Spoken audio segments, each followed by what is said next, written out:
Hello students, एक बार फिर से आप सभी का स्वागत है। जैसा कि हम रैखिक समीकरण युग्म को हल करने की विधियों का अध्ययन कर रहे थे और पिछली वीडियोस के माध्यम से हमने विस्थापन विधि से हल करना सीख लिया था समीकरण को। इसके अलावा विलोपन विधि के माध्यम से भी मैंने आपको समीकरण के मान निकालना बताया था।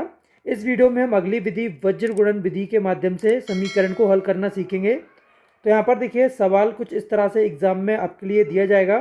दिए गए समीकरण को वज्र गुणन विधि की सहायता से हल कीजिए। अगर यहाँ पर विधि आपको लिखकर दी जाती है तो आपको उसी विधि के माध्यम से सवाल को हल करना है, और अगर विधि नहीं लिखी आती है तो जो भी मैं आपको विधि यहाँ पर बता चुका हूँ या इस वीडियो में बताने वाला हूँ उसमें से आप किसी भी विधि के द्वारा दिए गए समीकरण को हल कर सकते हैं।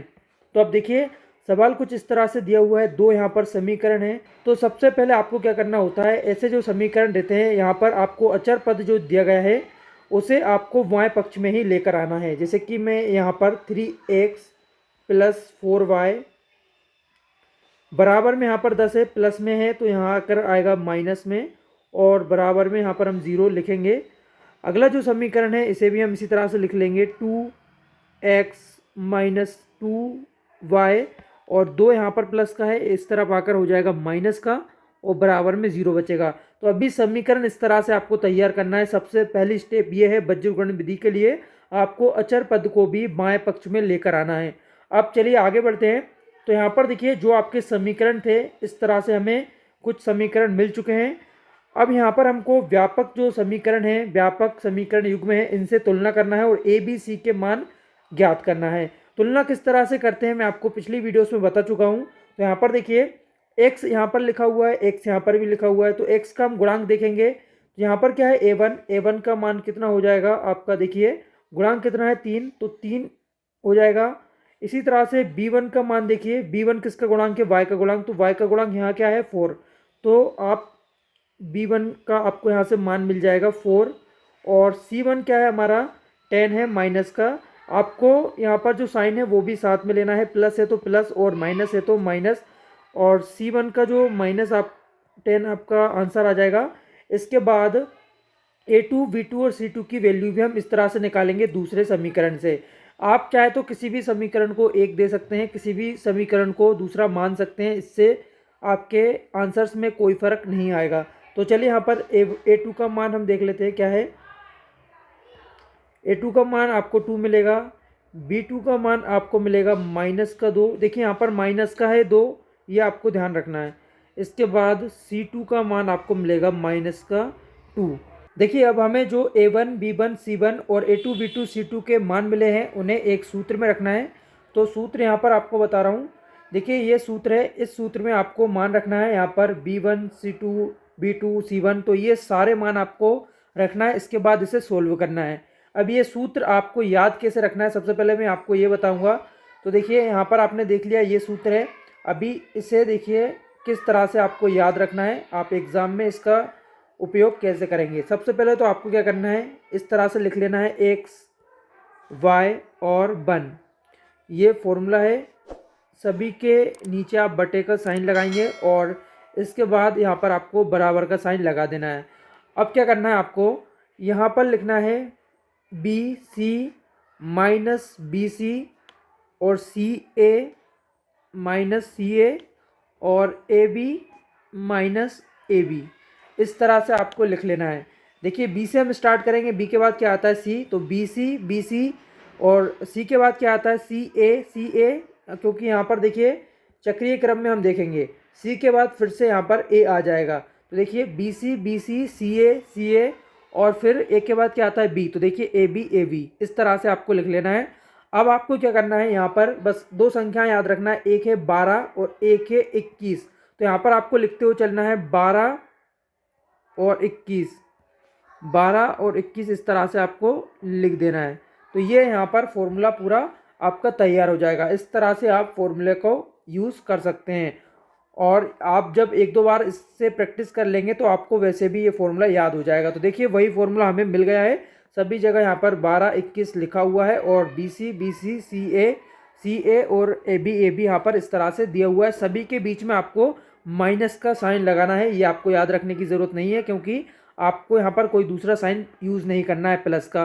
प्लस या दूसरे किसी भी साइन का। तो बस माइनस है, एक साइन आप याद रख सकते हैं, माइनस का प्रयोग आपको करना है और ऊपर यहाँ पर सभी जगह बराबर लगा हुआ है। तो ये यहाँ पर क्वेश्चन हो जाएगा। अब देखिए आपको क्या करना है, यहाँ पर आपको इसमें मान रखने हैं सारे। पहले हम x का ऐसा ही लिखेंगे x को, और इसके बाद b1 का जो मान है वो यहाँ पर रख देते हैं। इसे मैं थोड़ा छोटा कर देता हूँ। देखिए b1 का आपको यहाँ पर मान क्या मिला था, 4 मिला हुआ है, तो 4 को आप ऐसे ही लिखिए। आप जितने भी बार यहाँ पर संख्या लिखेंगे सभी को कोष्टक में लिखिएगा। इसके बाद C2 आपको लिखना है, साइन के साथ लिखना है। क्या है, माइनस का 2 है C2, देखिए यहाँ पर माइनस का है तो माइनस के साथ में लिखना है। अब ये वाला माइनस आपको ध्यान से लगाना है, ये वाला माइनस हमने लगाया। इसके बाद अगला क्या है, यहाँ पर B2 है। B2 क्या है, माइनस का 2 है, तो माइनस का 2 हम इस तरह से लिखेंगे। इसके बाद C1 है, तो C1 का मान यहाँ पर माइनस का 10 है, इसे हम यहाँ पर लिख देते हैं। तो ये यहाँ पर आ गया है। इसके बाद आगे सोल्व करते हैं। तो क्या है, यहाँ पर है y के बाद यहाँ पर क्या है, C1 का हमको मान रखना है। C1 का जो मान है माइनस का 10 है, कोष्टक में आप हर बार लिखिएगा। और A2 का जो मान है यहाँ पर देखिए 2 है, इसके बाद माइनस है, और C2 का जो मान है वो माइनस का 2 है, और इसके बाद A1 का जो मान है वो 3 है। अब यहाँ पर एक और मान हमको रखना है। A1 का जो मान है वो यहाँ पर 3 है। इसके बाद B2 का जो मान है वो है माइनस का 2, और इसके बाद A2 का मान जो है वो है 2, और इसके बाद B1 का मान जो है वो है 4। तो इस तरह से हमने देखिए सारे मान यहाँ पर रख लिए हैं, और अब इसे हमें आगे सोल्व करना है। तो सबसे पहले तो आपको कुछ नहीं करना, ये जो कोष्टक हमने लगाए हुए थे ये सभी आपको खोलना है। तो इसे आपको सोल्व करना आता होगा। x को हम ऐसा ही रखेंगे। इसके बाद देखिए 4 दूनी 8, माइनस का आएगा क्योंकि माइनस का 2 है। अब देखिए माइनस और माइनस प्लस हो जाएगा, और 10 दूनी 20, और ये माइनस हमारा रहेगा फिर से, तो माइनस और यहाँ पर प्लस हो जाएगा, माइनस माइनस, तो देखिए कितना होगा 20, माइनस ये वाला यहाँ पर लिखा हुआ है अभी भी। इसके बाद आगे सोल्व करेंगे तो y हमने लिखा, इसके बाद माइनस का 20 क्योंकि माइनस का 10 है, और प्लस का 2 है तो माइनस का यहाँ पर 20 आ जाएगा। इसके बाद माइनस, और 3 दूनी 6, माइनस का आएगा, और यहाँ पर एक माइनस हमारे पास पहले से है तो ये प्लस हो जाएगा। अब देखिए यहाँ पर बराबर, इसके बाद 1, और यहाँ पर फिर से बटे में हम करेंगे तो 3 दूनी 6, माइनस का आएगा, और इसके बाद माइनस 1 लगा हुआ है, और 4 दूनी 8, तो माइनस का हो जाएगा। इसे और आगे हम सोल्व करेंगे। तो चलिए और आगे इसे सोल्व करते हैं। x देखिए ऐसा ही रहेगा, x को आपको ऐसे ही लिखना है। इसके बाद नीचे आप सोल्व करेंगे तो माइनस माइनस है, यानी दोनों जुड़ेंगे, लेकिन साइन जो रहेगा माइनस का आएगा, तो माइनस का यहाँ पर आपको मिल जाएगा 28। इसके बाद यहाँ पर बराबर है, और y के अपॉन में क्या मिलेगा आपको, माइनस प्लस दोनों घटेंगे, माइनस का साइन आएगा क्योंकि 20 जो है यहाँ पर बड़ा है, तो माइनस का 14 आपको यहाँ पर मिलेगा। इसके बाद अगला है यहाँ पर बराबर में 1 अपॉन में, दोनों माइनस के हैं जुड़ेंगे, तो माइनस का 14 आपको यहाँ पर मिल जाएगा। अब यहाँ पर क्या करना है, आपको इसे और आगे सोल्व करना है, और x और y के जो मान है वो आपको ज्ञात करना है। सबसे पहले आप इसे x के लिए जैसे सोल्व करेंगे तो आपको क्या करना है, x वाला यहाँ पर टर्म्स लेना है, और यहाँ पर ये लास्ट वाला टर्म लेना है। तो हम x के लिए इसे सोल्व करते हैं, किस तरह से करना है। x के अपॉन में क्या है 28 है, और बराबर में 1 अपॉन माइनस का 14 आ जाएगा। ये हमने लिखा हुआ है साथ में, इस वाले टर्म्स को भी हटाया है।